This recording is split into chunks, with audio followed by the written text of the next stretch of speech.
Hey, it's me, Big Pete, and I wanted to do a definitive edition overview of my Exsanguinate Inquisitor that I did as my league starter here. Just gonna mouse over all the stuff real quick and try and pack as much information as I can into a video and try and make it shorter than 10 minutes.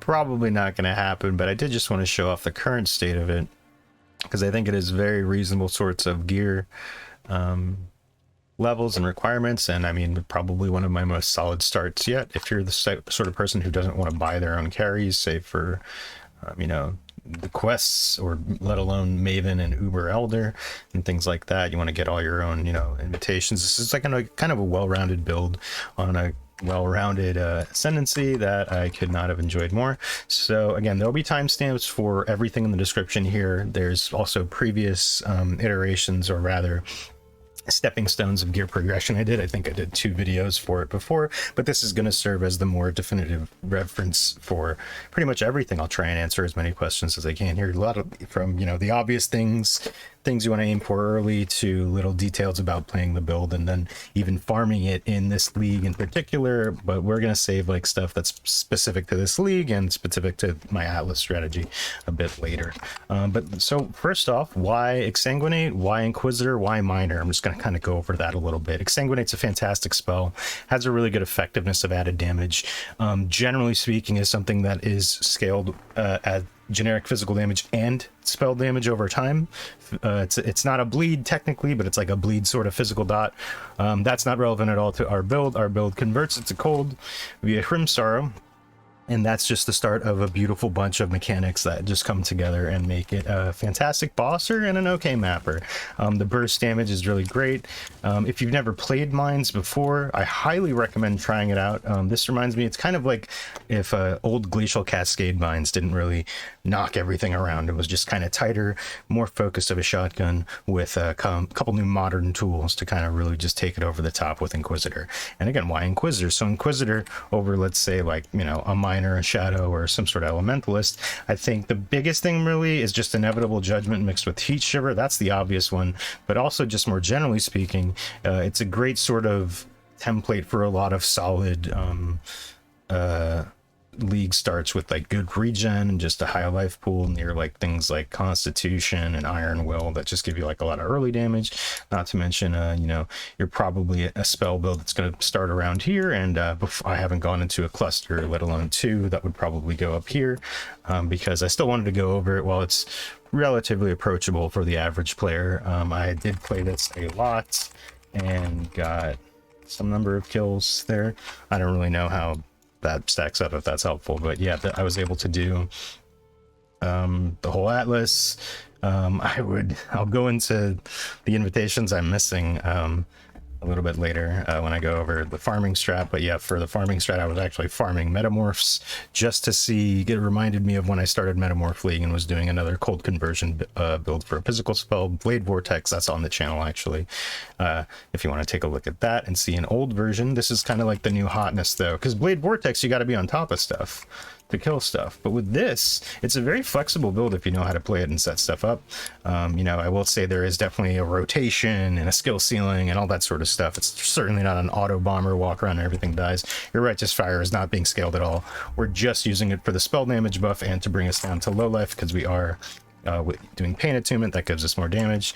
And the tooltip, again, never go off your tooltip, but this is enough to know that I'm doing like at least like a mil DPS because of just everything together. There's a lot of moving parts on Inquisitor, and it's kind of hard to go over, so I won't. But yeah, Exsanguinate, I think I've played it a couple times as cast on crit, self-cast, and spell slinger sort of in leveling sort of situations, and I think they were all pretty good, but I felt like you kind of hit the dot cap. You can only have 3 of the dot debuffs on at once, so that's kind of limited in the first place. And then as well, if Exsanguinate is being used, it is not a projectile or anything, so people run chain with it. We don't really have that option because we're scaling the hit damage, which is very much affected by the less damage modifier on chain.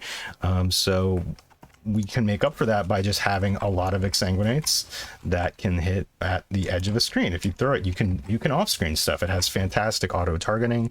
Each mine, you throw 5 at a time, will target a you know, anything that's not dead, and it has a certain area of effect that it does, shatters, a lot of good stuff once you convert it to cold, of course, which you do with the Rimsar, but we'll go over the gear later. So Exsanguinate in a mining setup, so crit damage, trap mine damage, charge mines, minefield, and high impact mine. There's a couple things you should put in here. Really, you should be using a Dialis and an Empower to get that super high level Exsanguinate. That's really the next level of scaling that I didn't want to show. Just wanted to show off what I have here. This is just a level 21 Exsanguinate. Divergent is definitely a little bit nicer, if not just because normal Exsanguinate just has, whatchamacallit, it only does the skill effect duration as the quality effect, so it's useless, but that's kind of cool because you can just buy these, buy a bunch of them, level them all, and then probably in your first set of 6 in your offhand that you level, you just vow them all and you get a level 21 gem. So it's like doable in SSF, not very difficult, not like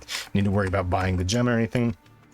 Really, the only gems you'd really worry about buying are the Enlighten and the Empower, which come later. But yeah, that's set up for Exsanguinate. And then everything else on top of it is just kind of aura scaling, seeing what you can get away with. I don't know if you saw, we are Petrified Blood. We're using a bit of life reservation and things like that. Just kind of trying to get away with the Inquisitor's natural regen and just kind of large effective hit pool. Before you get Corrupted Soul, which I highly recommend, you'll be using Eldritch Battery and Mind Over Matter, which would be here. Can't really use it here because you want to use Pain Attunement. Maybe you could swap down here. I don't know, I wouldn't. This one's a little, I don't know, these can range. You can maybe get some juicy stuff here, like this is actually pretty cool, but like not really. You know, take a look and see what works for you. I'd probably just use it for this, and honestly, if we do get into the cluster jewel up here, we'd see if maybe we just dip down from here to avoid these like kind of wasted nodes. But either way, that's like min-maxing. That'll come later, where we'll probably drop a lot of this life and, you know, stuff that you don't really need in softcore for just another cluster jewel or two. But yeah, here's a look at the tree. I mean, leveling it, you can really level with I forget what I did, just rolling magma and a flame wall, holy flame totem, that sort of stuff together, just elemental stuff. It might be a bit clunky, but it's certainly less clunky than trying to force Exsanguinate early before you have gem levels, before you have a 4 link, if not really a 5 link, because you are kind of wasting a skill gem on turning it into a mine. Because you have to use high impact mine. It's, you still end up doing a hell of a lot of damage, more than enough to shred bosses, permanently freeze them, and all that sort of stuff. So here's some main auras I'm using. Determination, I swapped, this was Purity of Elements while you're leveling, just because armor's not that, I mean, armor's always important. I'd be running a Granite Flask before like Taste of Hate and stuff. But like when you're leveling and your gear's like kind of coming together, you do have a lot of unique pieces you're going to be running. You might need more resistances, and just immunity to a lot of ailments is really nice. So run Purity of Elements until you can swap to Determination safely, until you've got everything else squared away. Herald of Ash, actually you probably should be running Herald of Purity over this. I'm running both, but we'll go over Reservation right now actually. And Summon Skitterbots. I wasn't running this for a long time actually. It was kind of stupid. I was only running like Purity and then Precision, Vitality, and I have Petrified Blood in here just because I can get away with it. I have a kind of solid life pool, and it's worth noting you are reserving a decent chunk of your life here. So I'm going a little bit greedier than I should just because I'm softcore and, you know, it's tanky enough to have leveled. I was kind of just running juiced content, but also leveling through. You can certainly tweak it. You don't have to go low life if you want a more consistent sort of hit pool, and then it'll be way tankier for a little bit less damage, and the build isn't really like needing for damage. Obviously, though, the style of this sort of build is to try and nuke stuff right off the bat. So, yeah, just want to kind of set that up for you. With stuff like Righteous Fire, Bear Trap is part of the rotation. Definitely just taking more damage from mine hits, 25% more damage, you'll notice it, as well as things like Arcanist Brand with Assassin's Mark, Frost Shield. I had before I had Inevitable Judgment, and I was ignoring resistances with crits. You would have your exposure set up in there, so that would be Frost Bomb or Hydrosphere. Put in a bunch of stuff in here. Frost Shield is just nice. It gives base crit and kind of helps us sort of mitigate the one shots, which is really the only thing. This isn't a very tanky build, to be honest, so you kind of just get away with it as an Inquisitor who has great regen and just tries not to get one shot. The playstyle in maps, I'll do a mapping showcase later at the end of the video, but yeah, that's kind of the way you get away with it. It's a serviceable mapper. It's not amazing, a little clunky, but certainly for a bosser, it's serviceable. And then cast when damage taken, you can use a molten shell with life tap, and I use temp chains. You can do other stuff like punishment, maybe. I don't know if that'd really be worth, but maybe if that's like a greedier setup, if you want to do that.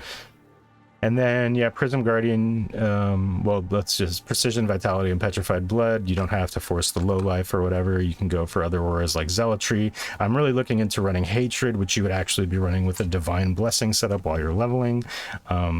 If you are Eldritch Battery and can just sustain the big ES hit, it's worth it because it helps kind of push your damage a lot. If your gear's kind of struggling a bit, you'll notice the difference. You kind of just have it in your rotation. I kind of left it out now that I'm getting into more auras and things like that, and I want to see if I can fit it in. Honestly, I'm probably going to fit it in front of determination if I hit like 95 or get 105 ways or whatever.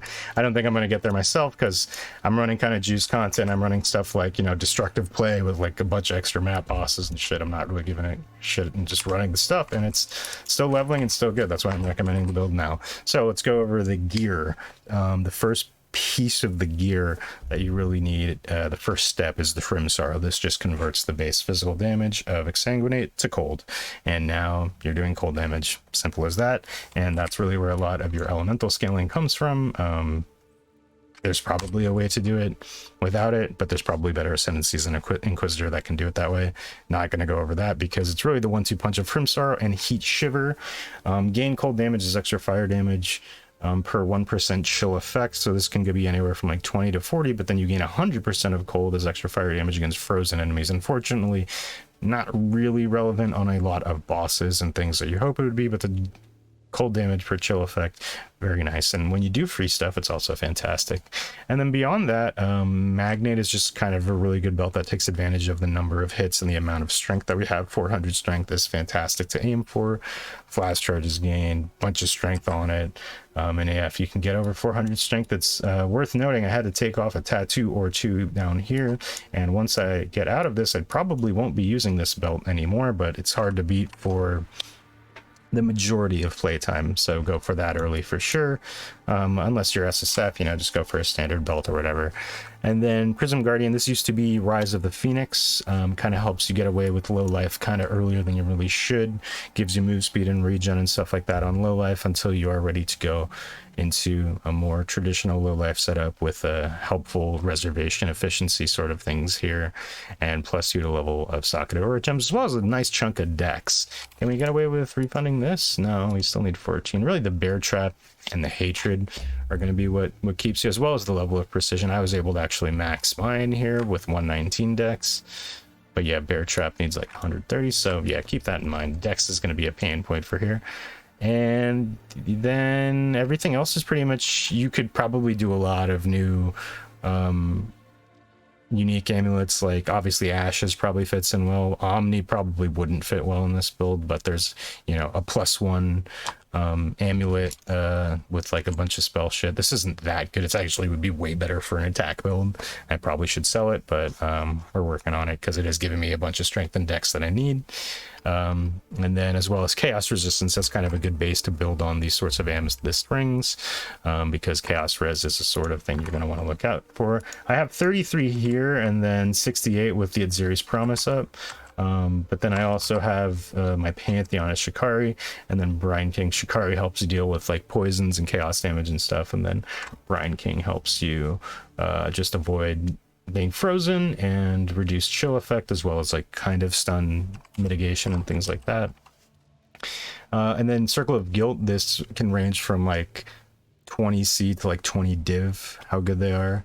I would probably go for the fizz damage and the buff effect and reservation efficiency, but that's very expensive. This was a cheaper one that got increased physical damage and physical damage reduction, just to kind of help me out along with this. Taste of Hate gives physical damage taken as cold damage, kind of helps because we do have +1 maxers. We got a really lucky roll here, +1 to all maxers. It's pretty nice. Kind of helps out a little bit of armor. There's not much, I will say. the shitty thing about using these evasion type bases is we're not an evasion build, so coloring it in the first place kind of annoying. But the real thing is that these are dead in terms of life and armor and energy shield, which we could all use very much. So you are going to have to make it up on some boots, maybe a couple jewels, definitely fat rolls here as well. You know, there's just too much to kind of miss out. I can only imagine how bad it would be if and when I swap out to Dialas, but that's the swap you do for damage. This is still, you know, like a leveling setup. Flasks, you just use corrupted blood, and I have the hit by an enemy, so it kind of refills itself really nicely. But instant would probably be better, although you can pop the flask and then it kind of goes through, you know, while you're kind of using it, and then you can kind of spend it, but then it kind of stops. So really, I probably should swap this with like Bottled Faith or something and just go full softcore, go for more damage or some shit like that, or just a crit flask, really, because we aren't effectively crit capped on everything, which can be problematic. But when you get all your power charges up and you have your Arcanist brand and you have all your other conditional crit modifiers, you know, I will say while you're leveling, probably use increased crit strikes instead of crit damage. But for now, I think I'm at a point where you're consistently critting everything with all your stuff set up. So it's totally fine there. And yeah, I mean, the gems and the gear is pretty flexible, honestly. You don't have to copy my stuff one for one, like use Frostblink instead of Flame Dash. A lot of people using Shield Charge. And I wanted to save this Enlighten.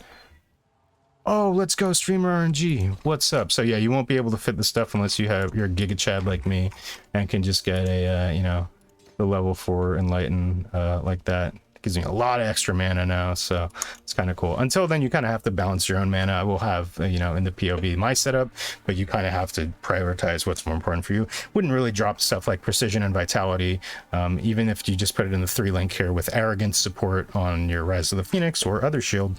I think it's worth it to kind of, you know, take advantage of that life pool, especially if you're EB Mom, because that's kind of the ghetto version of Corrupted Soul, where you're kind of splitting your damage and just kind of, that's how you get away with running Righteous Fire without like a huge amount of fire res and things like that. So yeah, I've done plenty of talking about it, and I think I've gone over it, and it's kind of boring, and we're 17 minutes in. Let's see how fast I can run one of these. Due to Drox, Baron, have I witnessed all of them? Oh yeah, I forgot. So during this map, I guess I'll go over my farming strategy and stuff with this. Okay, so more life, bosses are possessed. That's kind of scary, but I'm going to do it anyway, and we're going to run it with the Exarch Altars. Quick overview, I leveled with Wandering Path for map sustain, and now I'm just kind of running random shit until I reroll. And, of course, run my essences for my challenges, and I'm running crap for challenges and whatever. This is only tier 15, so don't listen to anything that I just said. This is a bad build, and I'm being misleading. But yeah, I've been running all the way up to tier 16 content, did my own Uber Elder and Haven pretty safely. I did brick one Uber Elder, but that's because I was like still leveling gems, and that's a hard fight if you're not can kind of get away from you. So do they have, yeah, 54 more life. Nothing really. There are some map mods you really want to watch out for, namely Recovery of Life and Energy Shield, just because that's basically the only way you can sustain the Righteous Fire, and it's really the only thing that's keeping us tanky. I wouldn't even call us really that tanky. You are prone to random one-shots. Speak of the devil, let's see. Okay, so we did like take like a Haku blast right there, straight up. So it does get better and better here and there. But, oh, I shouldn't have done that. Whatever. So now I'm farming essences and stuff, so this stuff's probably gonna kill me. I'm just doing it for the challenges and stuff like that. Like I said, I was farming metamorphs before, which were pretty solid. Basically stuff like Blight, anything that's like kind of a boss encounter is good. Not really the mapping ones so much, so it's a little tricky. Like these Legion and Breach, good examples of stuff I'm not fantastic at unless they have a boss. Okay, there is a boss. So let's check the single target, Mr. Lion Eye. See, even before the setup, the damage is quite good. With very little investment, I actually didn't show off my wand, which is probably like a div or two, but relatively mediocre, honestly, I would say. You can do way better. So Bear Trap, Arcanist brand, I'm in my thing, and he's done. And like, yeah, it's I don't know, pretty nice. Sometimes, a lot of the time, you don't need to do your whatchamacallit, like the full layout, like just for general mapping and stuff like that, even for rare monsters.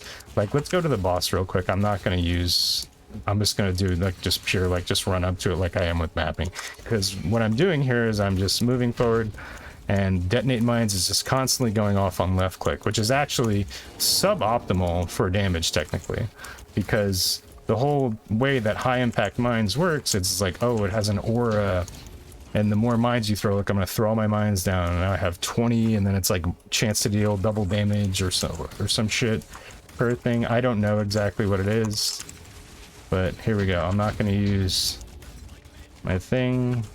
They're ghosted. I probably should put a whatchamacallit down. Okay, see. So once your ES is out and your molten shell is up, you definitely want to take a look and be like, all right, what's hurting me? What can I hurt back? Not sure exactly what ghosts are doing what, but there they go. Ah, stop. Okay. And then, yeah, now we'll leave Veritania. Was someone else hitting me? Whatever. Talismans, dude. Leave a like for talismans, guys. And now here is Veritania again with 54% more life. I think she's possessed too, so honestly, I might take a dumb death or two here. Set up. You should probably pre-throw 20 mines. Okay, see, I really wasn't. Oh, okay. See, really wasn't supposed to get hit by that first one, and you're definitely not supposed to be standing under her when she does that. So yeah, that's a skill issue there. That's not really so much me being the build being bad. I didn't put a portal down, did I? Nope. Okay, so we're going up the other side. That's okay, because now we don't have to clear the map fully, right? We're not going to die on the way.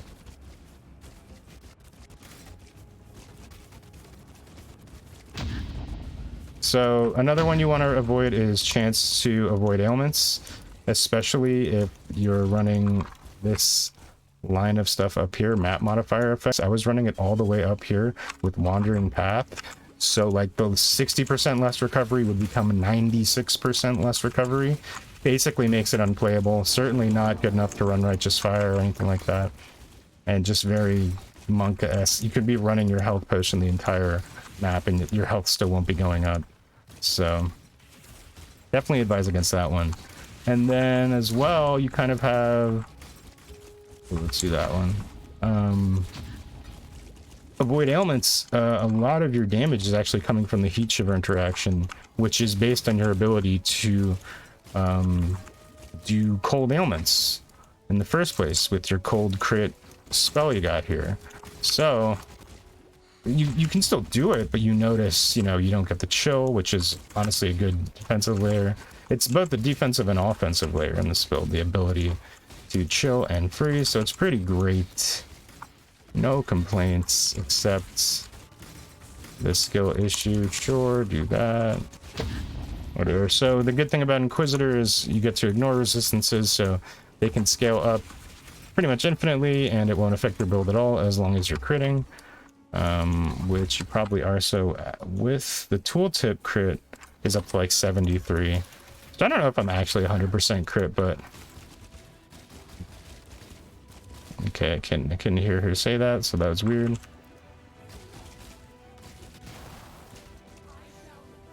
So I can kind of prelay stuff here. Oh, I did it way too early.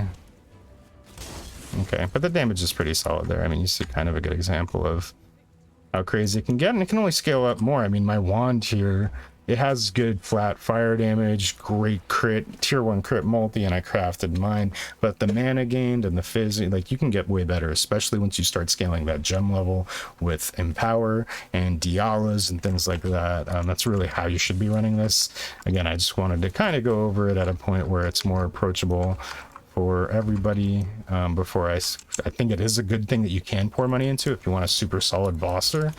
Probably something technically a bit more with the ceiling than Exsanguinate, but I think it's a really great way to use the spell in kind of an I think it's pretty popular. It's like the fourth or fifth most popular Inquisitor build right now.